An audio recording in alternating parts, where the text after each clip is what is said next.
Tamalalo wulela Bamako kono kasira wolola Tamalalo ye wala mini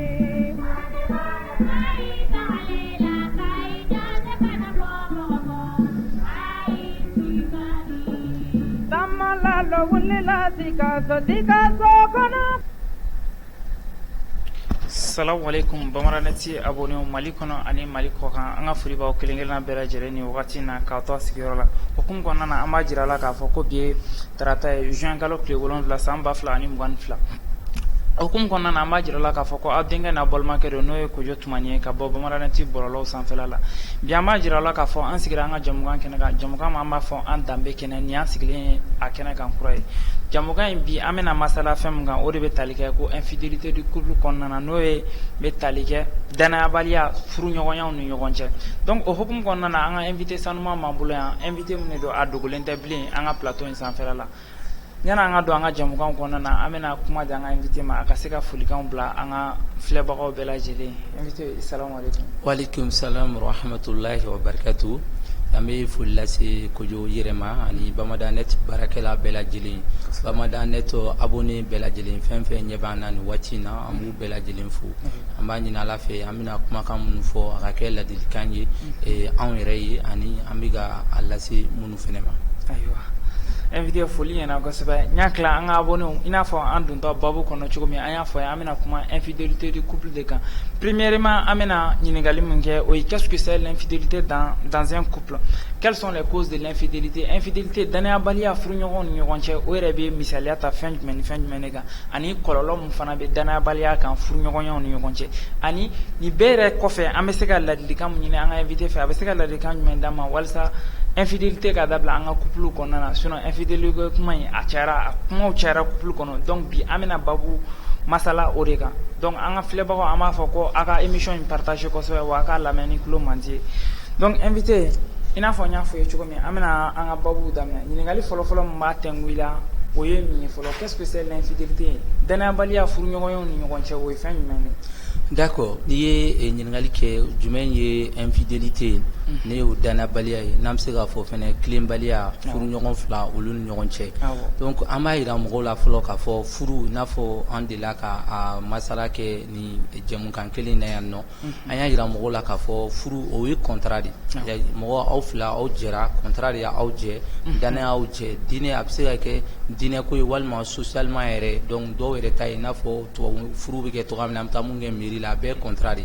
donc aw jɛra ka sɔn fɛn dɔ de ma k'a fɔ ko ne muso ye i ye i cɛ ye ne donc o ye fɛnba de ye Ala bolo o ye fɛnba de ye adamadenya yɛrɛ bolo la donc maintenant sisan infidélité n'o o ye tilenbaliya ye walima i y'a fɔ cogoya min na siga ni danabaliya furu kɔnɔna na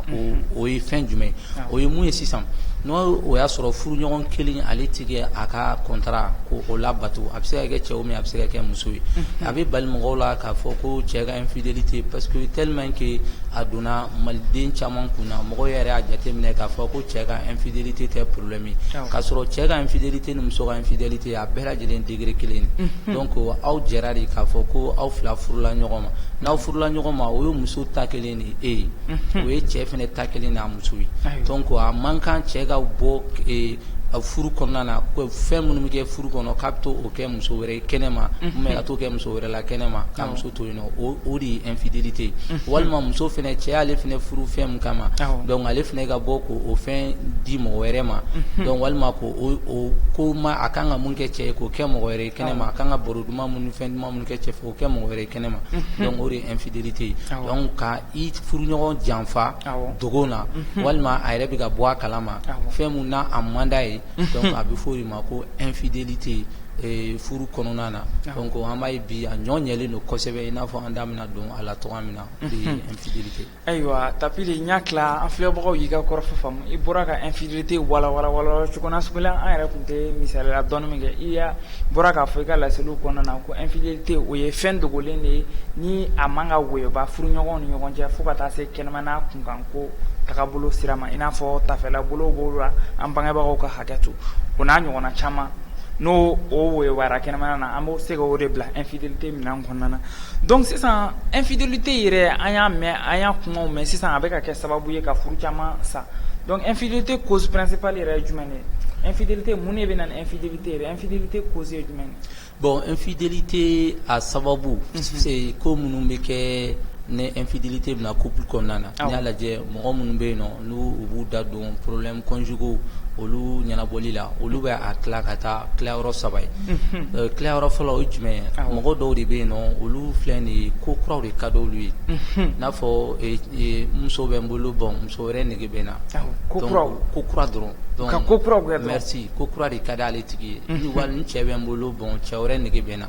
donc dɔw b'a kɛ 1 2 3 fo a bɛ taa kɛ i n'a fɔ an ka denmisɛnninw yɛrɛ fɔ cogoya min na k'u bɛ cigarette di min daminɛ ni grand terre ye donc dɔw yɛrɛ fana bɛ nin infidélité daminɛ dɔrɔn ni n'a fɔ fɛn fasoya dɔ de a ka d'u yɛrɛ de ni o b'a kɛ donc u ka plaisir de don f'a bɛ taa kɛ k'u bolo dan cɛ fan fɛ ale kɔni bɛ fan bɛɛ donc k'a fɔ ko an b'an yɛrɛ nɛgɛn waati dɔw la parce que ko cɛ silamɛ cɛ bɛ se ka muso 4 ta mais ko muso kura 2nan tatɔ la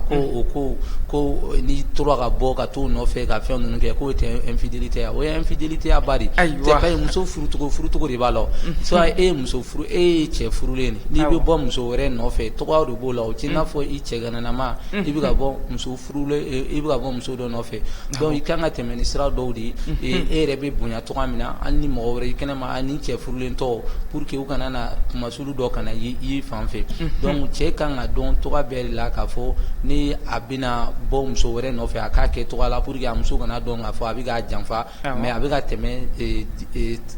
adamadenya tasira kan parce que an yɛrɛ ka hali tubabu sariyaw n'o o y'an ka mariage civil ye o yɛrɛ b'a légaliser k'an bɛ se ka muso 4 ta donc muso 2nan tatɔ la donc o tɛ se ka kɛ baara ye mun n'o ye infidélité a wale mais e de bɛ se ka kɛ infidélité ye n'o ye ka bɔ waati min diya muso ma furu woro ma bɔ a nɔfɛ foyi ma bɔ i bɛ taa o fɛ i ka nafolo bɛ d'o ma i bɛ bɔ n'o ye i bɛ fɛn bɛɛ kɛ i kan ka mun kɛ muso min b'i fɛ yen nɔ i bɛ k'o bɛɛ kɛ nin ye k'a sɔrɔ officiellement a t'i ta ye donc i ka dɔn k'a fɔ o bɛɛ ye infidélité o bɛɛ a walew ye donc o ye fɔlɔ ye filanan fɛnɛ o jumɛn ye olu ye mɔgɔ ye mɔgɔ min bɛ yen nɔ n'o y'a sɔrɔ an b'a fɔ ni couple bɛ mɛn dɔrɔn faut que bɛɛ k'o dɔn ni couple bɛ mɛn dɔrɔn diyaɲɛ bɛ dɔgɔya donc hadamaden dɔw a ka d'olu ye waati bɛɛ mɔgɔw ka kɛ olu fɛ c'est à dire toujours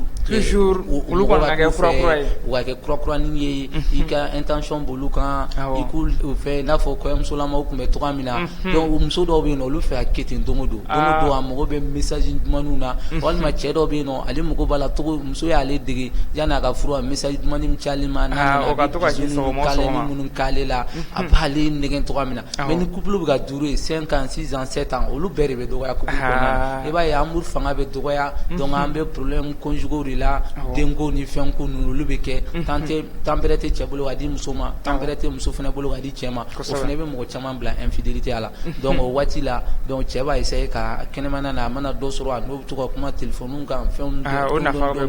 dɔn fo a bɛna don infidélité a yɛrɛ a minɛn kɔnɔ f'a tɛ se k'a yɛrɛ bɔ bilen walima muso yɛrɛ fana waati dɔ la a ka suma parce que infidélité ka ca an cɛw de fan fɛ ni musow ye musow ka cɛnni ka bon dɛ mais a ka ca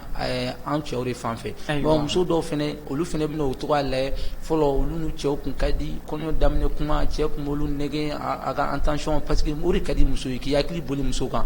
karisa fa ka dɔn ne cɛ bɛ ne fɛ waati bɛɛ a bɛ n wele a bɛ n fɛ na a bɛ n lajɛ n kunkolo bɛ cogo di a bɛ tantɔ fini ɲɛna a kɛra tan bon muso mago bɛ mun na sisan nɔ cɛ tigɛ o k'ale ye bilen parce que a ɲɛ b'a la denbatigi don tantɔ bon muso tɛ kelen ye muso dɔw bɛ yen nɔ toujours u bɛ fɛ halisa cɛ ka k'u fɛ cɛ ka attention ka boli kan bon n'u ɲɛ t'a la o tɛ ka sɔrɔ dɔw fana bila ka taga don ko wɛrɛw la minnu o ye infidélité n'o ye tilenbaliya ye furu kɔnɔna na n'o ye siga ye furu kɔnɔna na walasa ka taa tiɲɛni kɛ o ye dɔw fana ta ye bon dɔw fana ta olu b'a kɛ i n'a fɔ objet dɔ de b'u bolo a pɛridilen don u bɛ k'a ɲini donc olu ta kɔni ka gɛlɛn yɛrɛ yɛrɛ de c'est parce que hali n'i ye muso 4 di olu ma u b'a fɔ k'u bɛ taa 4nan nɔfɛ 5nan nɔfɛ dɔw fana bɛ hali ni cɛ b'u bolo cɛ bɛ fɛn bɛɛ k'u ye dilanko ta fanfɛ fɛn bɛɛ nafolo fɛn bɛɛ cɛ bɛ fɛn bɛɛ d'u ma o muso yɛrɛ de ale yɛrɛ bolo infidélité c'est un désir c'est un besoin voilà a b'a kɛ a ka fierté de fana de don donc c'est comme un objet perdu a bɛ ka ɲini a ka fɛn tununnen de don f'a k'a ye donc olu fana b'a lase mɔgɔ ma donc nin ko ba saba in litara minnu ka baara don a ko kama olu bɛ nin de fɔ k'a fɔ ko ninnu de bɛ se ka to mɔgɔ yɛrɛ i bɛ don infidélité kɔnɔ fo a bɛna se ka kɛ i tɛna se k'i yɛrɛ bɔ mais n'i y'a lajɛ souvent u bɛ mɔgɔw nɛgɛn k'a fɔ ko non infidélité ya n'i y'a lajɛ muso ta fanfɛ ko wariko de don walima n'i y'a lajɛ ko dilanko ta fanfɛla de don non ce n'est pas ça. Olu bɛɛ ye ko a b'a tigi kɔnɔ de donc a bɛ justification de ɲini a la sinon musow bɛ yen nɔ i bɛ t'a sɔrɔ fantanya problème b'u cɛw la olu yɛrɛ de bɛ wuli ka taa nafolo ɲini ka n'u ka du fɛn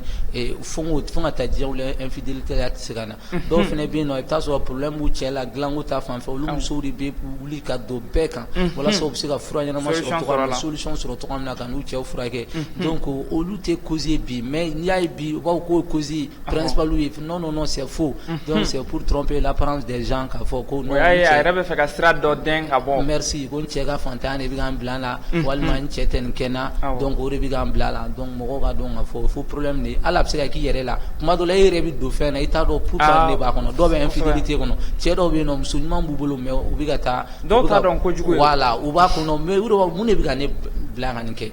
donc voilà muso dɔw fana bɛ yen nɔ cɛ bɛ fɛn bɛɛ di yan nɔ mun de bɛ ka n bila ka nin kɛ tuma dɔ la a bɛ se ka taa hypothèse kolon ta k'a fɔ ne bɛ ka to min ka nin kɛ k'a b'a cɛ accuser k'a sɔrɔ c'est faux ale yɛrɛ de problème ye donc fɛn min don a bananama de don dɔw bolo donc an b'a ladeli ala k'an bɛɛ lajɛlen bɔ a gɛlɛyaw kɔnɔna na.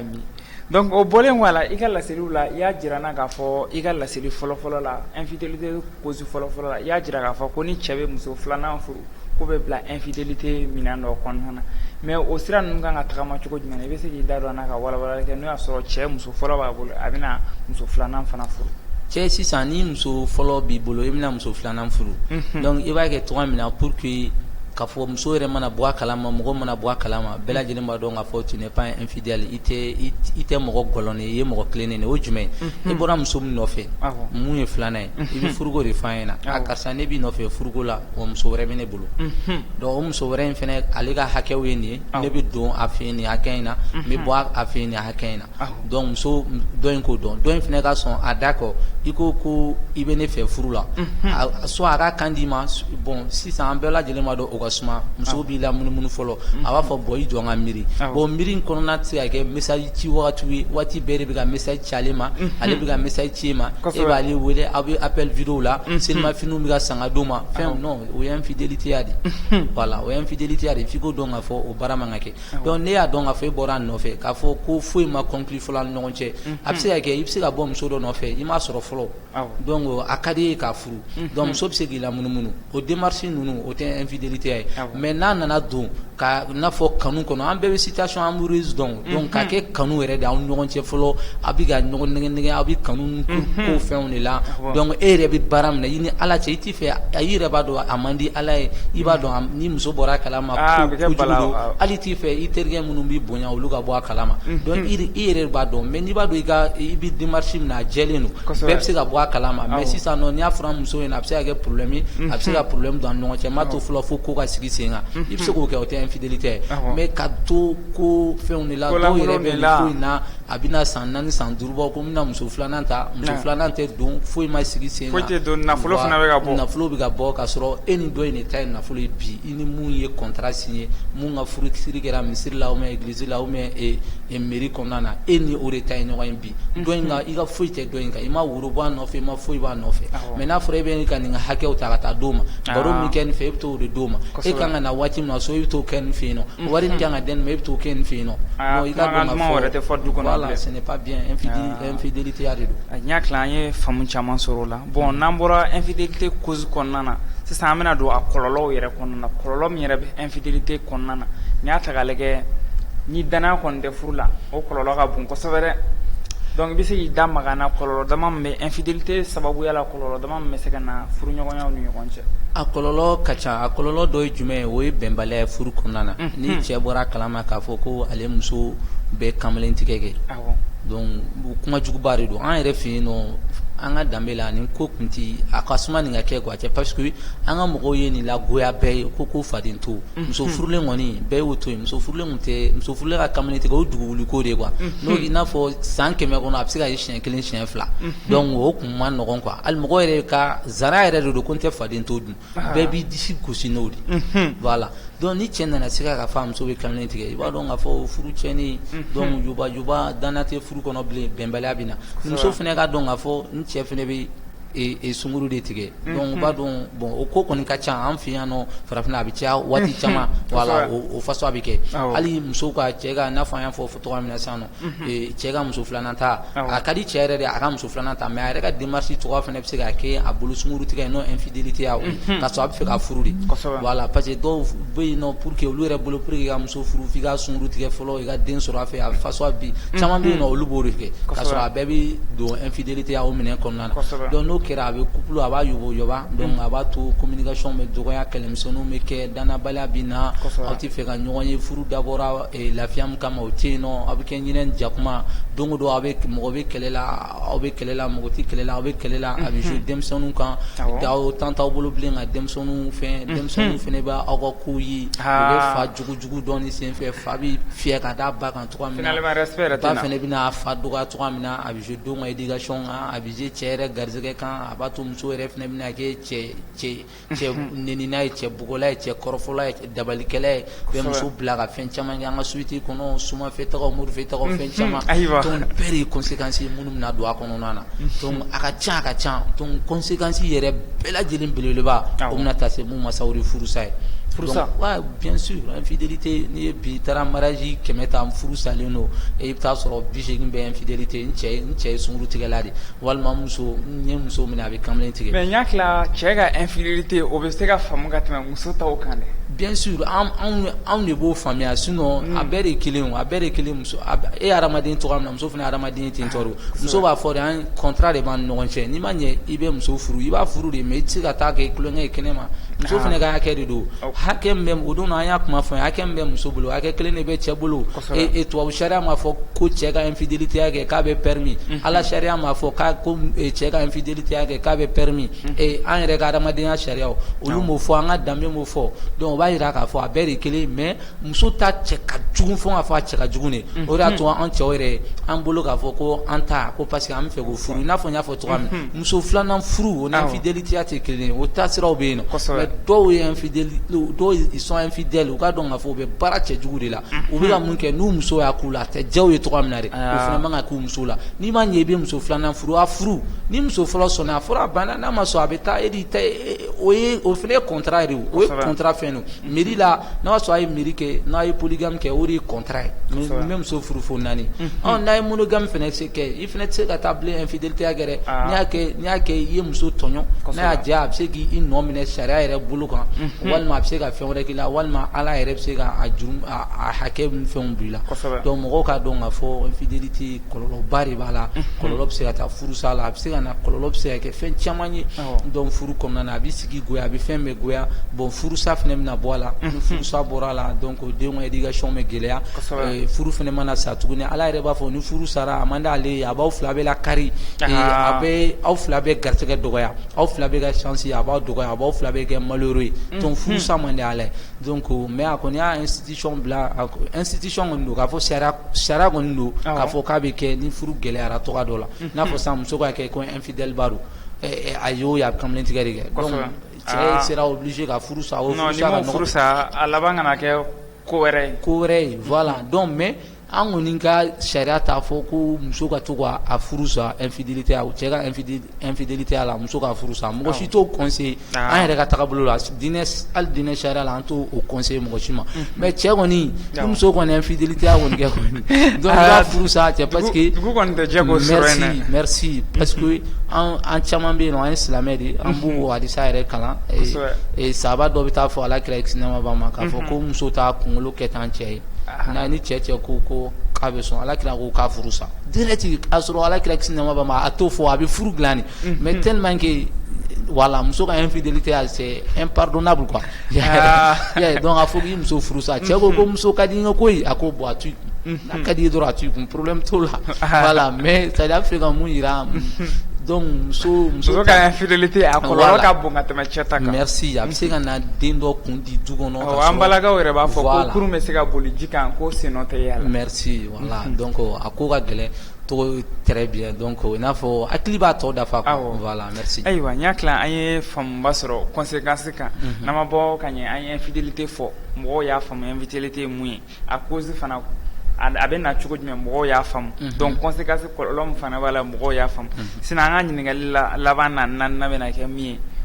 comment ça an bɛna se ka infidélité yɛrɛ k'a bali infidélité n'o ye danabaliya furuɲɔgɔnyaw ni ɲɔgɔn cɛ ni kɔlɔlɔba min b'a la an bɔra k'o dɔn a bɛ na cogo min an y'a dɔn sisan a bɛ se ka bali cogo jumɛn. A bɛ se ka bali cogoya min na o de ye cause ninnu an ye cause fɔlɔ minnu fɔ donc mɔgɔ kan ka o contraire de k'u yɛrɛ la donc i ka dɔn fɔlɔ ye jumɛn fɔlɔ o ye éducation ɲɛnamaba de c'est parce que éducation façon bɛɛ bɛ yen an bɛ éducation sɔrɔ ka kɛ kalankɛlaw ye éducation sɔrɔ mara bolo ni fɛn mais furu éducation fana bɛ yen éducation conjugale fana bɛ yen ka mɔgɔw lamɔ k'u ladege furuko la yan'u ka don donc n'a b'i don furu la furu ko de bɛ fɔ aw ɲɛna sariya de furu ye sariya de a kɛra a tagabolo fɛn fɛn furu saba de bɛ k'an fɛ yan silamɛ ni chrétien ale ni mɛri ta donc nanzaraw ka furusiri donc a saba bɛɛ ye sariya de n'o ye contrat de donc contrat de b'aw ni ɲɔgɔn cɛ contrat ye kumaw de fɔ donc il faut que aw bɛɛ k'o respecter e mun ye muso ye i jija cɛ y'i furu ale dɔrɔn de ta i ye sisan mɔgɔ si ta t'i ye bilen cɛ fɛnɛ i fɛnɛ ye muso furu o muso dɔrɔn de fɛnɛ ta i ye sisan dɛ muso foyi de ta t'i ye bilen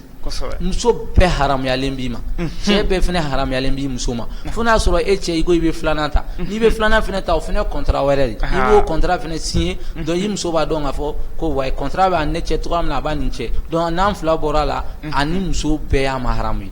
voilà donc contrat faut que an ka contrat dɔn an ka respecter de filanan fɛnɛ jumɛn ye fɛn minnu na don an kunna hakili miirisiw minnu na don an kunna parce que miirisiw de bɛ na dɛ donc k'a fɔ ko n'a fɔ an b'a fɔ cogoya min na o dɔw bɛ yen k'u bɛ fɛ ka n'a bɛ nɛnɛ donc mɔgɔw hakili to donc o fɛn façon ninnu ye hakilina kolonw de n'a donn'i la dɔrɔn jeu façon dɔ do dɔrɔn o y'i mago salen de i bɛ taa sɔrɔ i kelen n'i muso kelen i b'i ka hɛrɛ la i b'i ka fɛn bɛɛ la c'est la même chose mais ni i nana kɛ mɔgɔ ɲɛjuru jan ye i ka nafolo tiɲɛnen don i ka banaw b'i la waati bɛɛ parce que conséquence la an ma banako yɛrɛ fɔ o bɛɛ bɛ se ka y'a la donc